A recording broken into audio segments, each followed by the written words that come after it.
Hello everyone. So in this video, let us talk about the first three problems from the latest LeetCode weekly contest 281. So let's start. The first problem is count integers with even digit sum. As the name suggests, you are given a positive integer nums and return a number of positive integers less than or equal to nums whose digit sums are even. So as the name suggests that you are given a number nums and you have to count out all the positive integers less than equal to 4 whose sum of digits is even. So you just have to just do a brute force way, iterate over all the numbers from 1 till 4 and just make a function that will return the total sum of all the digits of the current number you have and just check that whether that number is even or not. If it is even, just increment the count and that's it. So nothing more complicated because the nums is very small. So I'll directly move down to the code part. The code goes like this, that you have a total that will store total number of numbers that have that are following this property. Now you will do a for loop from 1 till equal to num. Now what you'll do, this is a sum function that will check that whether the given number, that is the ith number, is that sum is equal to the sum of digits is even or not. If it is even, that returns true, then increment the total and return the total. Now how this function is done, you just iterate over the digits of this nums number and just take every digit and then you just taking out every digit and just doing a summation of all of those digits out and just checking that whether the total sum the total sum of the digits is even number or not. That is just checking here. That is the overall problem. Now let us move down to the next problem. The next problem is based on linked list. So if you have a clear understanding what is linked list, then this problem seems very easy to you. The problem statement goes like this, that you are given a linked list like this. Now in this problem, what you actually have to do is that you have to again return a new linked list such that in this given linked list, there are some numbers and there are some zeros. So what you'll actually have to do is that you have to sum all the numbers between two successive zeros. So like this zero and this zero, that between this zero and this zero, whatever numbers are there, just add them and insert it as a new node in some sort of a new linked list. So this is like 4. Then whenever you find out a zero, then just leave it. Then all the numbers before, after that zeros, if there are some numbers, add them, all the digits, all the numbers that are after that till the next zero, and then just insert another node inside a new linked list and just return the new linked list. That is the overall problem. Now it's a very basic traversal type of problem. What you'll just have to do is that you have to just store the total sum till now and you just iterate over this linked list from left to right. Okay, whenever you find out a zero, what you'll do is that if you have some sum that is stored till now, that is storing out all the numbers that you have iterated till now, you just take all of those digits or total sum, push that as a new node inside a new linked list. You have to some sort build a new linked list and just that's it, because it is also given in the problem statement that the first number and the last number are always zero. So there is no edge condition here. You just have to iterate over till you find out one more zero. So whenever you find out a zero, you just see that whatever total sum you have till now, because let's say that there are two consecutive zeros or for the first zero also, then there is no total sum between those two zeros, and thus you have to also see that there should be some sum that you will be pushing inside the new linked list that you are forming. Fine. And thus in that scenario, what you will do, you will just iterate over the linked list, keep tracking of the sum. Whenever you hit a zero, what you will do, you will see whatever sum you have till now. If that sum is non-zero, you will take a new node, save that sum inside that new node and insert it into the new linked list and keep iterating over the current linked list that you are. And that's it. Let us move down to the code part. It will become more easy when you look into the code. So this is the new head, which is just pointing towards a dummy node. So this is just a new linked list that you will be forming out.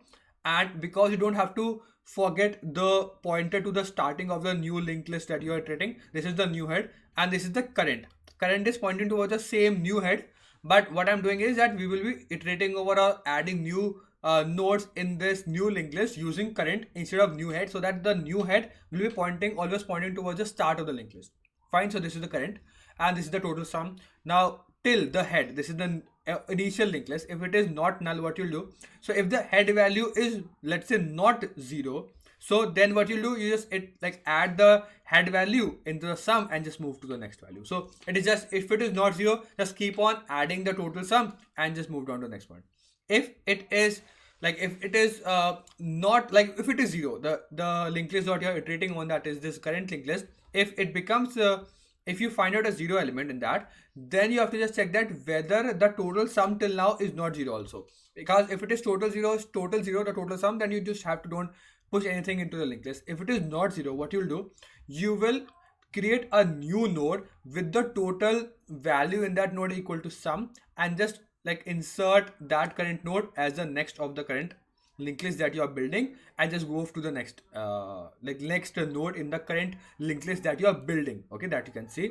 And then when you have done that, just do the same thing, that move to the next element into the head linked list, the original linked list. And also do remember that now you have inserted this total sum, so just make your sum equal to 0 again, because now you are starting afresh, looking into new numbers after that 0 and adding that number. So that is the overall code. And just iterating, because you are just storing this dummy node in front of the original linked list, so that you have to just move to the next node instead of the current node, because that is the thing.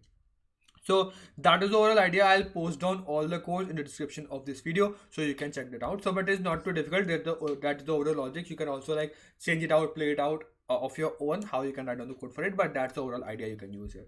Okay, now the third problem is that you are given a string s and an integer repeat limit. Okay, now construct a new string repeat limit string using the characters of s such that no letters appears more than repeat limit times in a row. You do not have to use all the characters of s also. So, and you have to just print out the lexicographically largest repeat limit string possible. So in simple terms, you are given a string and you have to somehow form a new string given the constraints of the repeat limit. Now what is repeat limit? It actually states that you have to keep in mind that the new string that you are forming with the characters of this string s, you don't have to put let's say repeat limit type of characters, like any character more than repeat limit in that new string that you are forming. So let's say that you are forming a string that is AAA, let's say that in this string, let us take an example. So what I'm trying to say here is that let's say that you have a string that you are building and it has 5 A's, but your repeat limit is let's say 3. So you cannot put more than more than 3 A's consecutively. So you can only put AAA, even though the string that you have is having multiple 5s. You can only put 3 if the repeat limit is equal to 3. So you can only repeat a character this amount of time. And now you have to find out the lexicographically largest string, because in this problem the main thing is that you have the problem that you only have lowercase characters. And because you have to find the lexicographically largest string, what you can directly do is that you have to first place the largest, or the character that is lexicographically largest, so that is z. So what you can first do is that you can store out the frequency of every character. So let's say that you have the character like this. I'll just take a very simple example. Z, Z, Z. Okay. Then B, A, Z, Z. That's the string that you have. And you have the repeat limit of let's say 3. Okay. Then this string is actually perfectly fine, but let's say that you have the string like this, actually Z, Z, 5 times Z and BA. Okay, just think that this is the string that you have, and you have to the repeat limit is given as 3. Now what you can do is that you have to first find out the frequency of every character. So you can see that Z is occurring 5 times, B is occurring 1 time, and A is occurring 1 time. Fine. So now you have to somehow find the string that is having the the new string such that the repeat limit is 3. So the best possible case is, let's say, because you cannot place more than 3 characters, you first check what is the maximum character till now. The maximum character that is available is Z, that is having 5 characters. So because the repeating character is 3, you will first put 3Z. Now because you have put 3Z, now 2Z are left, but you cannot put 2Z again. So what is the best thing? You can put a character that is just next greater than this, that is available. You can put that character and then try to put the rest of the characters of Z again. Okay, so let's say that now you have B available, so you can put a B here, and then you can, because B is now done, so now you can backtrack and like put all the Z's that are remaining, so 2 Z are remaining, so you can put 2 Z, and now you can continue moving around. So now there is B is done, so only A is left, so A is done. And that's one of the possible solutions. But let's say that they're only Z. They are, let's say, 5 Z's, and the repeat limit is 3. And thus, in this scenario, what you can do is that you can only put, let's say, 3 Z's, and you just leave out the rest of the 2 Z's, because you cannot place those 2 Z's because like placing those Z's will contradict the situation that you're forming, and because it is also given the problem statement that you don't have to use all the characters, so you will just drop out the rest of the 2 Z's. That's the whole problem. Now, because the constraints are very small, what you can directly do is that you can just keep on putting the characters in a most brute force way, okay, and then I'll show you.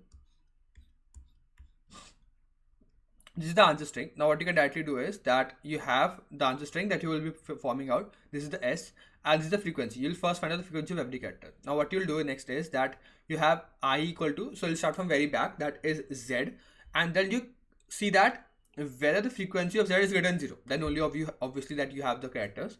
If it is greater than 0, and so you can also like use this, and okay, then what you'll do, and the frequency of the character that you want to build is less than the repeat limit. If it is less than, so let's say that the repeat limit is 10 and you only have like 5 characters, so it is less than, so you can directly put all the characters directly down.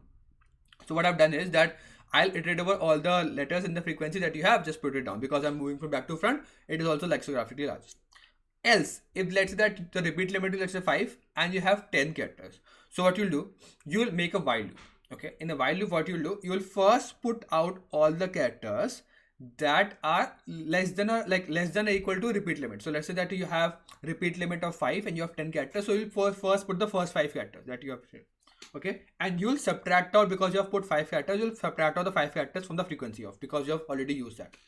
Now what you'll do, you'll iterate from I minus 1. So let's say that you have put in a Y character, so Y minus 1. So now you'll keep on searching for a character that exists less than Y.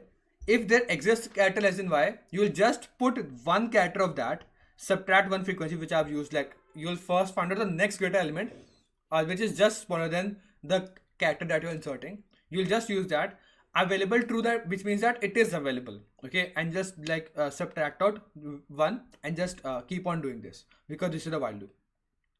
If this available turns out to be false, which means that let's say that you have 5 Z's and your repeat limit is 3, and you've already put 3 and there's no more character that is available to like put a buffer between these 3 and like 2 characters of Z's.